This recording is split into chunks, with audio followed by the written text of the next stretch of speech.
Good afternoon, everyone.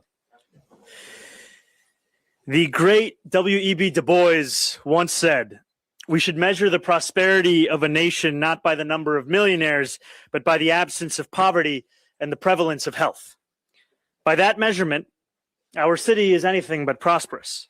Too many of our fellow New Yorkers live lives of poverty and suffering, and too many others live lives where health is nothing more than a rumor of something they cannot afford. When I take office in 2 days, I seek to change not only the measure of the well-being of those who live in our city, but those also tasked with the work of measuring. We are here today at Elmhurst Hospital, which serves over 1 million patients annually, and so often feels the pain of poverty and ill health more acutely than anywhere else in our city. If anyone should hold the public's trust in the work of transforming a healthcare system full of disparities and fighting for New Yorkers who most need the services our city can provide, it is the leader who has guided this institution through moments of adversity and success. I am proud to announce that Helen Arteaga will serve as my Deputy Mayor of Health and Human Services.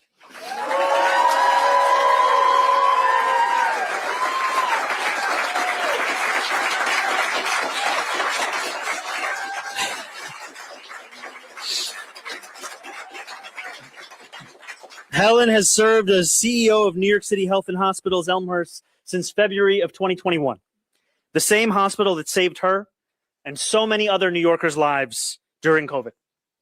Her tenure has been transformative, with the hospital delivering consistent improvements in care to its patients and making historic strides to support its frontline healthcare workers. It's the kind of leadership that Elmhurst residents came to expect from a daughter of the community, someone who grew up like them, cared about people like them, and understood that New Yorkers with less are often treated with less. That leadership, driven by empathy and guided by an unshakable belief that every New Yorker deserves a life of dignity, is no less than what the people of this city will expect from their new deputy mayor.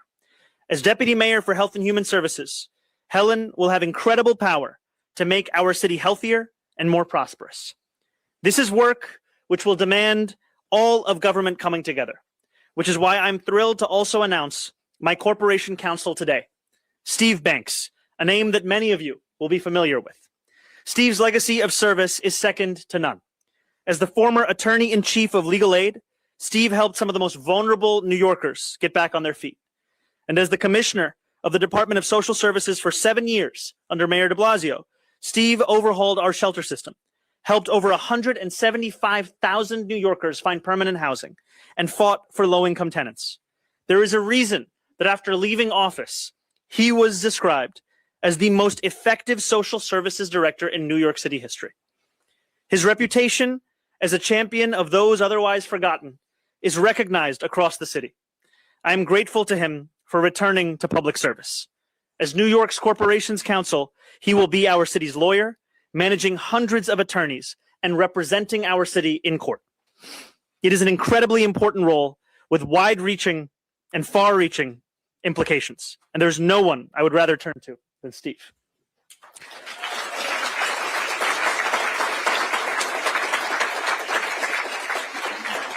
Finally, as today is the day of announcements, and we are speaking of counsel, I am delighted to announce that I am naming Ramzi Kassem as Chief Counsel. Ramzi will be joining the administration from CUNY, where he serves as a professor of law. Government service is no novel concept for Ramzi, who served as a senior policy advisor for President Biden from 2022 to 2024, and has deep experience arguing in court, including before the Supreme Court. I will turn to Ramzi for his remarkable experience and his commitment to defending those too often abandoned by our legal system. City Hall will be stronger with him in it, and our work of building a more prosperous city for all will have a powerful advocate. My sincere hope is that New Yorkers who have long felt on the margins of this city, the homeless veteran straining to survive, the patient searching for the care that they need, an immigrant trying to get by, will feel that they now have leaders in their corner who understand their struggles and care to fight for them. That is the city I want to build, the prosperity I intend to deliver, and the leadership that has too long been lacking. Thank you, and please join me in first introducing Ramzi Kassem, my new Chief Counsel.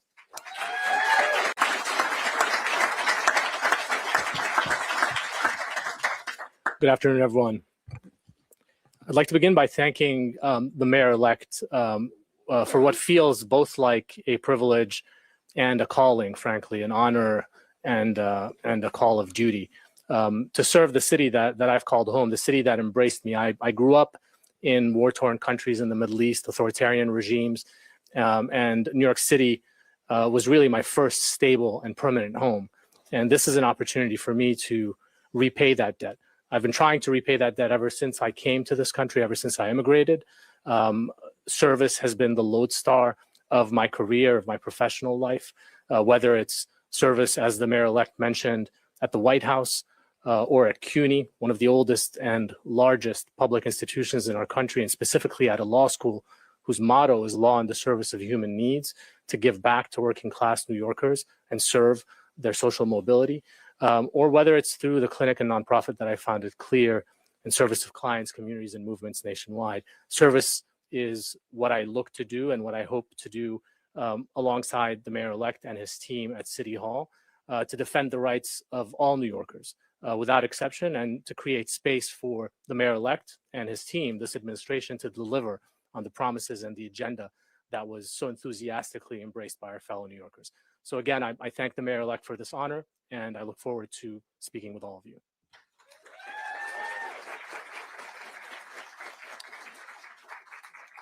Now I would like to call forward a friend and soon to be a partner in our administration, Steve Banks. Good afternoon. Thank you, Mayor-elect, for nominating me to lead the New York City Law Department and for your very kind words. If only my mother and father could hear your words. During all my years as a legal aid lawyer and then as a city commissioner, they wondered what I was actually doing with my law degree. Your words would have given them a lot of nachas. I have a unique perspective on the law department. For 33 years as a legal aid lawyer, including 10 as head of the organization, I litigated against the law department. For 8 years as a city commissioner, I was represented by the law department in both affirmative matters involving access to rental assistance, SNAP, food stamps, and Medicaid, as well as matters defensively protecting and addressing the right to shelter. During my time at Legal Aid and in the years since I left city government in 2021, I've also co-counseled with the law department in matters relating to the right to shelter. I know firsthand the key role that the staff of the law department can play in supporting the mayor-elect's vision and agenda for transformative change to help New Yorkers in every community of the city. I'm honored to be the first legal aid lawyer ever nominated to be the Corporation Counsel, and I'm ready for this leadership role. You see, the Legal Aid Society had 1,100 lawyers. That's even more than the numbers of lawyers at the law department. So I'm ready to manage a large law firm like I did at the Legal Aid Society.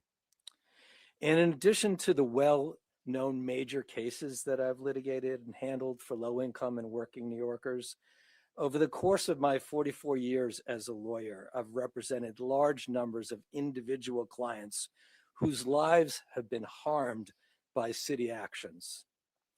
This has provided me with a unique vantage point on the human impact of city policies and practices. The law department can play an essential role in addressing the human impact of such city conduct.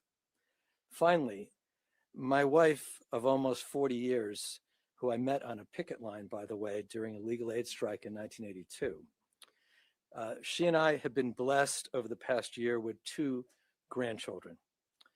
I'm ready to take on this role because I know that under this mayor, the Corporation Counsel and the staff of the law department can help make this city a better place for our grandchildren, for every New Yorker and their children and their grandchildren. Thank you again, Mayor-elect, for this opportunity.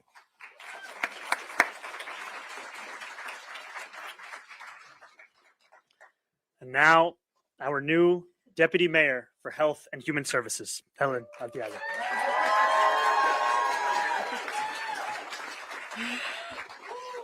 Buenas tardes, everyone. Good afternoon, and welcome to Elmhurst. I want to thank the Mayor-elect Mamdani for this trust and faith in appointing me Deputy Mayor for Health and Human Services.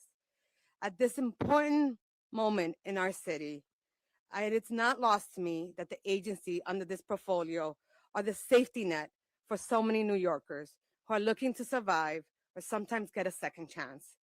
Whether they're visiting our hospitals, entering our shelters, or going to our after-school programs, or just aging out of foster care.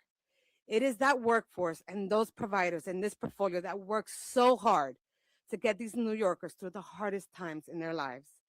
To that workforce and those providers, I say, I'm ready to work alongside you to provide innovative solutions so you can take advantage of every opportunity, every interaction to address the affordability crisis that brings so many to our doors. To every New Yorker that trusts us enough to show up, and to those that are suffering in silence wherever you are, because they do not know if government will protect them or treat them with dignity, I promise you today that I will work so hard to ensure that you are seen and that we are thinking big and courageous about solutions that will allow you to thrive in the city that we love. You see, I see you because your struggles are mine. I am who I am because of them. I want to thank Mayor-elect and the team for indulging this appointment here at Elmhurst Hospital, because you see, here is where my advocacy was born. It is here where my dad died without having lack of insurance. It was here that I survived COVID. And it's here that I want to say, Madre, tu sacrificio valió la pena.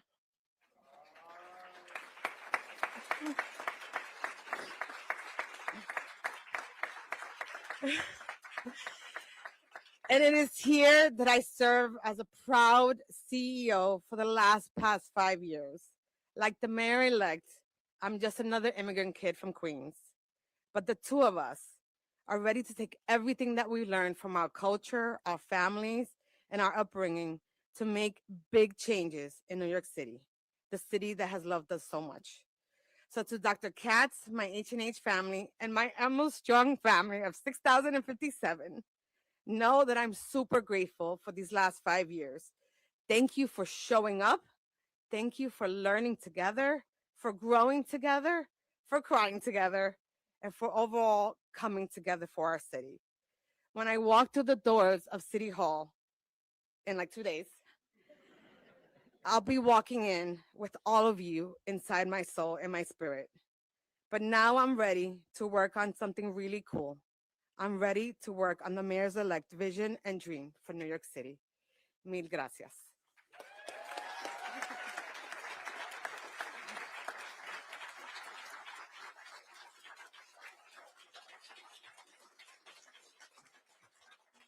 I'll take questions in one moment, but I just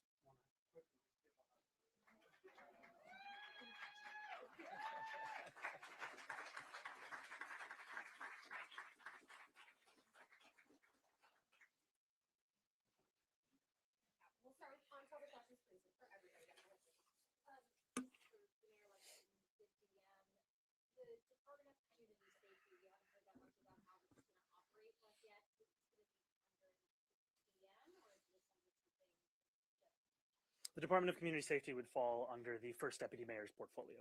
However, it will require a whole of government approach and commitment, and I look forward to working with our new deputy mayor in ensuring that. The comptroller released an audit this morning declaring that the health insurance stabilization fund, which helps pay for supplemental benefits to city workers, is insolvent, recommending that it be dissolved. He found that it has outstanding liabilities of $3.1 billion. This obviously is nothing. Would like also, what do you say to city workers who have concern about their health coverage? Well, to city workers, I will say each and every day that this will be an administration that takes your concerns seriously and looks to do more than that. It looks to actually deliver on them. And the report, as well as any other analysis, is something that we are going to take seriously as we assume office in a few days. Mayor-elect, this constellation of advisors seems like it could really be at the intersection of potentially combating efforts from the Trump administration, from beefing up the law department to prevent deportations, as you've mentioned, to pending SNAP and other benefit cuts. Have you had kind of a conversation with this cohort about the approach to the Trump administration, and what are your first few initial actions you're going to take relative to these top advisors and what you're instructing them to do relative to the Trump administration? Well, I think it all comes back to the welfare of New Yorkers. And what I am so excited by, frankly, in each and every one of these appointments are New Yorkers who are committed to not only protecting those who call this city home in terms of their rights and their freedoms, but also in terms of their ability to find care in a city where too often healthcare is something that is synonymous with being something that is unaffordable. And I think that even in my own conversations with the president directly, I will always and have made the case for this city. I look forward to my top staff doing the same. Is it that you would first pick up the phone and call the president if you didn't get along okay? These guys go at him? Is that kind of the approach? I will look to have a conversation with anyone and everyone. And also, I think it's important that there are fights and freedoms that will be protected in conversations. There are fights and freedoms that will be protected in court. There are a number of active court cases, frankly, that I look forward to working on with my nominated Corporations Counsel to ensure that our actions as a city are furthering the protection of the rights of the people who call it home. Thank you.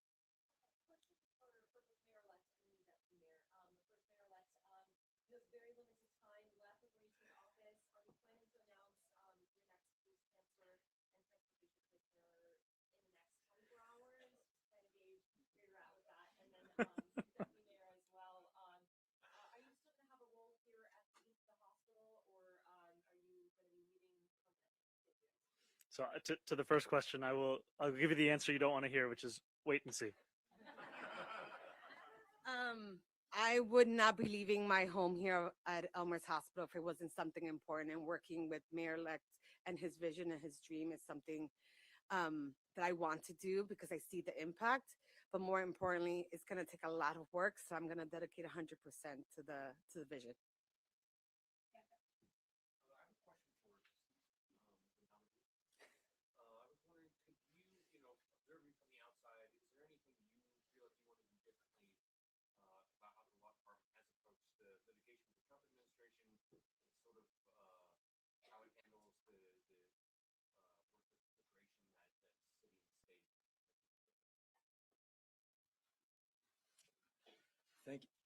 Thank you for that question.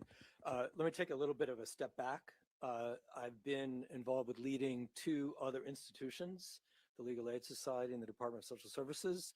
And my first approach in leading both those organizations and making major reforms in both of them was to engage the frontline staff, to understand the nature of the work that they're doing, their views of the work that they're doing, and the kinds of ways that they see that they can play a key role on the front lines of moving forward with the mayor's affordability agenda.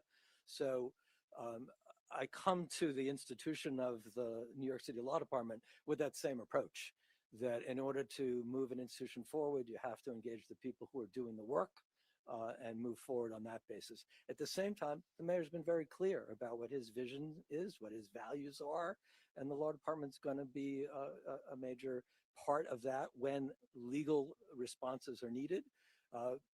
One thing I know as a lawyer, and I learned as a city commissioner, lawyering is involved in almost everything involved in the actions that government takes. And so we're going to be very much looking forward to helping implement the mayor's affordability agenda.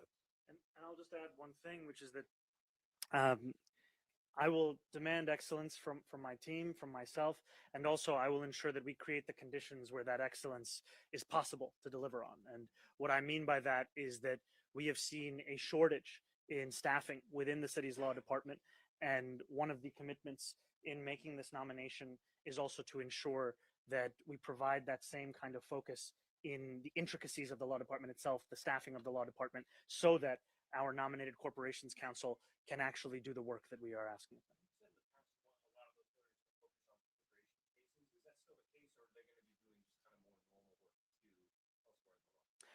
Frankly, I think that there is a clear need for a few hundred additional lawyers at the law department just from the beginning of it.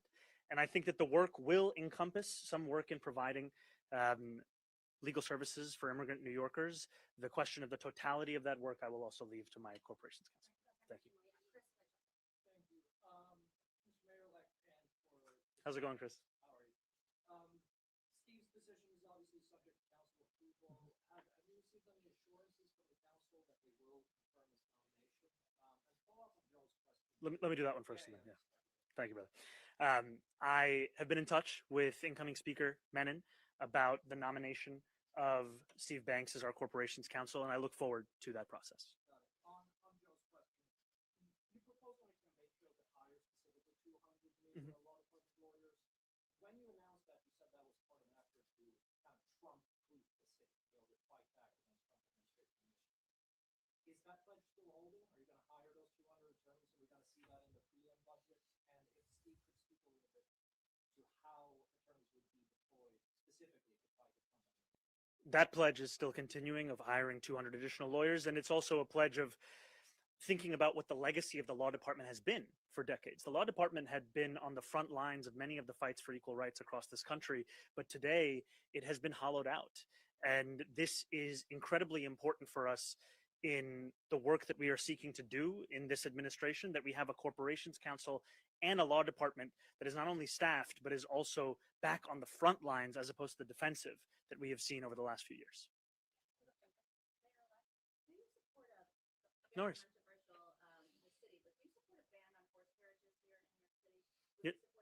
I've said that I support removing horse carriages from Central Park, and I've also said that I look forward to working with union partners and community leaders to actually deliver on that. How's it going, Dave? Good. Just following up on Morgan, I know you said wait to see, but buses were so central to your campaign. Yes. They've been so central. The transit has been so central to a lot of what we talk about in office. So what are we looking for in terms of DOT leadership on January 1st? Is there going to be an interim commissioner, or are we going to have a new person who I get bothered? No matter who's there, I know that you'll be bothering them. And I appreciate it because, frankly, what this is about looking for a fealty to a commitment to New Yorkers that are often overlooked. Right? Today, we have spoken about it in the context of health. But when we speak about bus riders, we're speaking about more than 1 million New Yorkers who are riding the slowest buses in the country. This will continue to be a focus of my administration and a recognition that it is New York City government that runs the streets of this city, and therefore there is an opportunity in the way in which we approach that, not only to honor the commitments and proposals that have been put forward in prior years, which Streets Blog also broke the news of at a press conference not too long ago, but also, frankly, to think about how do we make this city an example for the world in the ways to get around efficiently and reliably. Thank you guys so much. Thank you so much. I'm sorry. Yeah, okay. I'm sorry, everyone, but we'll see you soon. I do promise.